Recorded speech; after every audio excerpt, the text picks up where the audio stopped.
Saudações! Esse vídeo está sendo produzido pelo projeto Fator Histórico na produção de materiais pedagógicos na internet. Nesse projeto, selecionamos vídeos que tiveram um certo impacto na internet, identificamos o discurso histórico presente nesses vídeos e então identificamos a veracidade e a cientificidade presente nesse discurso. No vídeo de hoje nós vamos avaliar a produção do vídeo do youtuber Nando Moura, chamado Você Foi Doutrinado na Escola, que hoje, nesse exato dia 24 de abril de 2019, está com cerca de 430 mil visualizações. O link está aparecendo aqui embaixo. Pois muito bem, o youtuber Nando Moura fez esse vídeo para afirmar que a escola no Brasil é esquerdista e doutrinadora. Você foi doutrinado. Doutrinado a pensar de uma determinada maneira. Fizeram uma verdadeira lavagem cerebral em você. Mas o que é doutrinação? Tanto se fala de doutrinação, não se explica. Olha, nós entendemos, pelo que o Nando Moura fala, o Escola Sem Partido fala, que devamos entender por doutrinação uma prática de selecionar os conteúdos como forma de tentar direcionar os valores numa determinada direção, sem dar ao aluno a possibilidade de escolha entre pontos de vista diferentes. Nos parece que essa é uma definição possível de doutrinação. Talvez uma definição que inclusive agradasse e fosse aceita pelos defensores do movimento Escola Sem Partido. Mas quais argumentos Nando Moura apresenta para sustentar que essa suposta doutrinação existe? Bom, em primeiro lugar, ele coloca uma imagem do Marx e uma do Ludwig von Mises lado a lado e então pergunta: você conhece o primeiro? Você conhece o segundo? E logo em seguida conclui que muito provavelmente a maioria terá reconhecido primeiro Karl Marx e quase ninguém ou ninguém teria reconhecido o segundo, Ludwig von Mises. Daí, desse fato se conclui, está provada a doutrinação esquerdista nas escolas brasileiras. Qual dos dois você viu na escola? Com certeza foi o primeiro, não foi? Mas será que Marx e Mises têm a mesma dimensão histórica? Bem, Karl Marx foi um filósofo alemão que viveu no século XIX, autor, junto com Friedrich Engels, do Manifesto do Partido Comunista, que é talvez o texto mais traduzido e impresso na história da humanidade, talvez mais até do que a Bíblia. Karl Marx escreveu vários livros que são traduzidos praticamente para todos os idiomas conhecidos, lido no mundo inteiro, inclusive nas universidades dos países capitalistas, participou ativamente de movimentos históricos no seu tempo de primeira importância, como a Primavera dos Povos, como a Comuna de Paris, na fundação da Primeira Internacional dos Trabalhadores, e influenciou, depois da sua morte, revoluções, guerras, políticas públicas à esquerda e à direita. Então, realmente, não dá para estudar a história do século XX ou a história do século XIX sem falar de Karl Marx. Ame-o ou odeie-o, conhecê-lo é uma obrigação de quem pretende ter um mínimo de conhecimento histórico. E Ludwig von Mises teve a mesma dimensão de Marx? Nando Moura acha que sim. Ludwig von Mises, responsável pela escola austríaca de economia que simplesmente destruiu todas as teses de Karl Marx. Mas então quem realmente foi von Mises? Para responder essa pergunta, nós procuramos a opinião de um especialista, com a palavra do professor Cláudio Gurgel. Cláudio Gurgel é doutor em Economia e é professor titular da Faculdade de Administração da Universidade Federal Fluminense. Mises é um economista austríaco, fundador da Escola Austríaca de Economia, falecido em 1973 nos Estados Unidos. Mises exerceu e ainda exerce muita influência entre os liberais e, por extensão, entre os neoliberais. Por muito tempo, através de livros, conferências e artigos, tentou enfrentar o marxismo no plano teórico e no plano político. Será verdade que Mises refutou Marx? Não, Mises não refutou Marx. Em primeiro lugar, porque as críticas de Mises se apoiam na teoria do valor-utilidade. A teoria do valor-utilidade é uma teoria profundamente subjetiva. Ela supõe que a determinação do valor, inclusive a determinação do valor de troca, que é base para a fixação de preço, se dá pela utilidade do bem, de forma que eu posso considerar que uma mercadoria tem um elevado valor e, portanto, um preço alto, porque essa mercadoria está entre as primeiras prioridades da minha lista de utilidades e necessidades. E um outro consumidor pode considerar que aquela mesma mercadoria tem um valor e deve ter, portanto, um preço diferente, porque ele a põe em quinto ou sexto lugar na lista de prioridades. De forma que é a escolha do consumidor que vai definir o valor e o preço da mercadoria. Essa subjetividade da teoria do valor-utilidade a fez ser abandonada pelos principais economistas, a principiar do século XVIII, quando Adam Smith formula a teoria do valor-trabalho. É seguido no século XIX por Ricardo, outro teórico clássico liberal, e a teoria do valor-trabalho vem a ser aprofundada por Marx no mesmo século XIX. É de se perguntar por que Mises abraça uma teoria tão subjetiva e se distancia, inclusive, dos seus referenciais teóricos clássicos liberais, Smith e Ricardo. Exatamente porque Marx apoia na teoria do valor-trabalho suas principais formulações econômicas, entre elas a teoria da mais-valia. Essa é a razão pela qual Mises recorre à teoria do valor-utilidade. Ele pretende diminuir a importância do trabalho na determinação do valor e na obtenção do lucro. Em segundo lugar, Mises não refuta Marx porque as críticas que ele realiza são a formulações que ele, Mises, atribui a Marx, mas que nem sempre são as formulações que Marx fez. Para quem deseja aprofundar-se nesse esforço que faz Mises de refutar Marx, o aconselhável é, a partir da crítica de Mises, ir ao texto de Marx.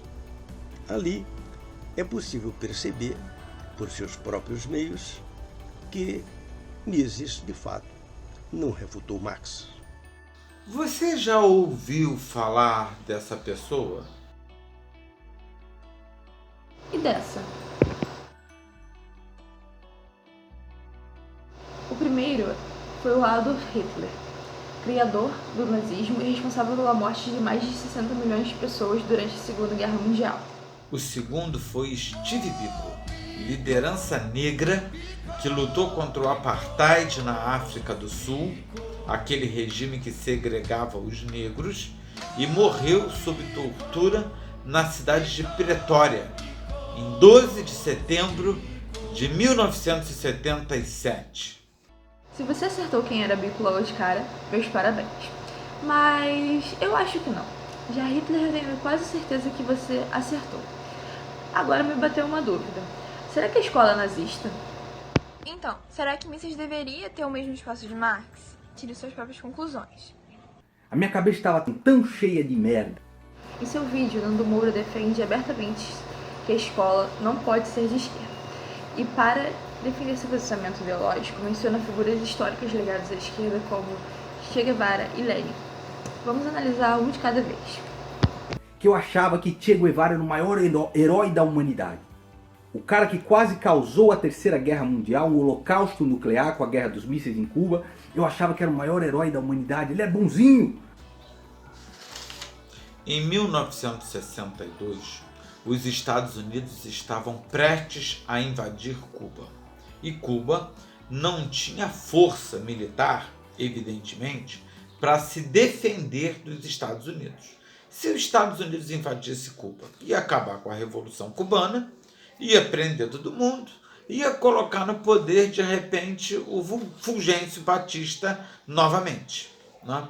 Para evitar a invasão americana, os cubanos pediram sim a ajuda da União Soviética, que transportou tropas e mísseis para a ilha. Nesse momento, Estados Unidos e União Soviética quase se enfrentaram diretamente. Depois chegou-se a um acordo, como sempre acontecia na Guerra Fria. Os Estados Unidos se comprometeram a não invadir Cuba e a União Soviética se comprometeu a retirar as armas de Cuba. E assim ficou resolvido. Dizer que Che Guevara é responsável por ter colocado a humanidade em risco é forçar uma barra. Foi Che Guevara que fez pesquisas para desenvolver bombas nucleares? Qual foi o único país que lançou bombas nucleares sobre a população civil? Não é? A gente não pode contar a história, né, simplesmente querendo colocar as pessoas que a gente não gosta do lado mal. Porque o passado a gente não pode mudar, mas também não pode inventar. Certamente, Nando não estudou na escola de coisas que diz, pois um dos princípios da ciência histórica é a veracidade dos fatos, que não quer dizer que não se possa ter posicionamentos diferentes e leituras múltiplas do valor e do significado de processos históricos, mas sempre no critério da verdade, nunca da imaginação politicamente direcionada. Eu achava que Lenin, Lenin queria uma coisa maravilhosa. O cara que começou o maior morticínio da história da humanidade, eu achava que era um herói.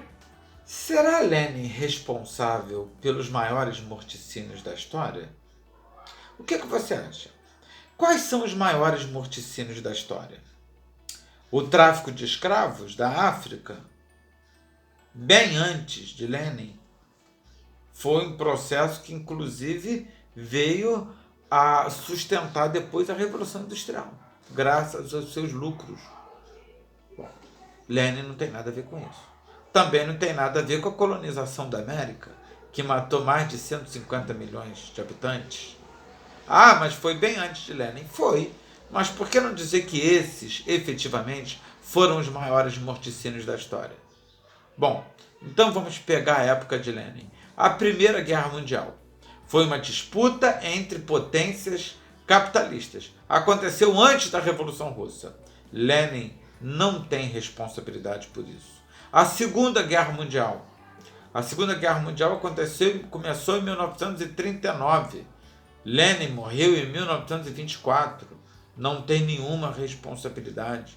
Assim como não tem responsabilidade sobre a bomba de Hiroshima e depois a de Nagasaki.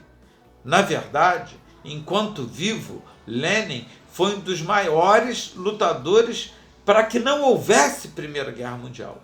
E, aliás, o lema da Revolução Russa era pão, paz e terra. E entenda-se por essa palavra paz a saída da Primeira Guerra Mundial. Então, não há como associar Lenin aos maiores morticínios da história. Se os professores de história dissessem o que Nando Moura está defendendo, eles estariam mentindo. Me desculpem as convicções familiares, mas o passado não se inventam, a história não se falsifica. Isso sim é doutrinação. Analisados os argumentos apresentados por Nando Moura, não temos como concordar que há uma doutrinação esquerdista nas escolas brasileiras.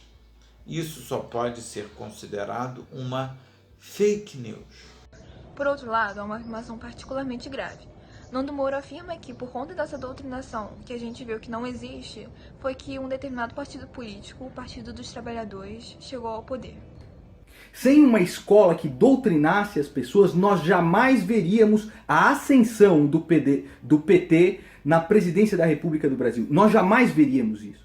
Em função disso, ele pede que seus inscritos votem favoravelmente a PL da Escola Sem Partido, que propõe uma escola não partidária, insistindo na atual tese de que a escola é partidária. É muito importante que você vote a favor da Escola Sem Partido, para que não doutrinem mais as nossas crianças.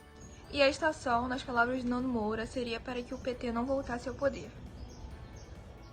Porque senão nós vamos continuar vendo a mentalidade de Cauê Maconhoura e PT Porqueira dominando tudo que nós observamos. O Estado Democrático de Direito garante que partidos diferentes reconhecidos pela legislação eleitoral e pela Constituição representando projetos políticos diferentes possam se revezar no poder. Além do PT, o povo já elegeu políticos de vários partidos para a presidência da República. Hoje, o presidente é de outro partido. Nos estados, existem governadores de vários partidos. Deputados federais e estaduais, senadores de vários partidos. A isso se chama democracia. No momento em que Nando Moura afirma que o objetivo da escola é impedir a eleição de um determinado partido, ele é que na verdade está tentando imprimir à escola o direcionamento político partidário. E se o PL, Escola Sem Partido, faz essa proposta, então é esse o projeto de lei a implementar a doutrinação nas escolas. Eu era um completo imbecil com uma cabeça cheia de merda. Em nossa pesquisa sobre o fator histórico na fala de Nando Moura, identificamos que não há validade científica em seus argumentos. Seus exemplos históricos não correspondem à verdade dos fatos e são usados unicamente para defender o seu posicionamento político. Que ele argumenta a partir de falsas consequências, como se fosse a escola doutrinadora, que não existe, a responsável pela eleição do PT. Mas não foi a escola doutrinadora que elegeu o PT, e sim o Estado de Direito e a Constituição. Ao fim e ao cabo, Nando Moura pede aos seus seguidores que votem no projeto Escola Sem Partido na consulta online feita no Congresso Nacional. E ele sugere que se faça isso para evitar que um determinado partido possa vencer as eleições. Ou seja, ele sim está colocando a escola e a educação a serviço de um projeto eleitoral. Porque desejar a não eleição de um partido é tomar partido por outras propostas. Nós, do projeto Fator Histórico nos materiais pedagógicos da internet, nós também somos favoráveis a uma escola sem partido. Do nosso ponto de vista, a escola que nós temos não tem partido, mas a escola e o modelo de educação que defende Nando Moura e os defensores do projeto Escola Sem Partido, essa sim avança no sentido de dar um direcionamento político e no sentido de censurar determinados aprendizados. Defendemos, portanto, uma escola livre que esteja aberta à diversidade de opiniões, à tolerância, ao respeito aos direitos humanos e à prática cidadã. Por isso, nos posicionamos contrariamente ao PL Escola Sem Partido. E a você que ficou até aqui, vendo esse vídeo, em nome de todo o projeto, eu, Fabiano Faria, professor de História, agradeço a presença e a audiência de vocês. Em muito breve estaremos por aqui novamente debatendo mais um assunto de interesse pedagógico.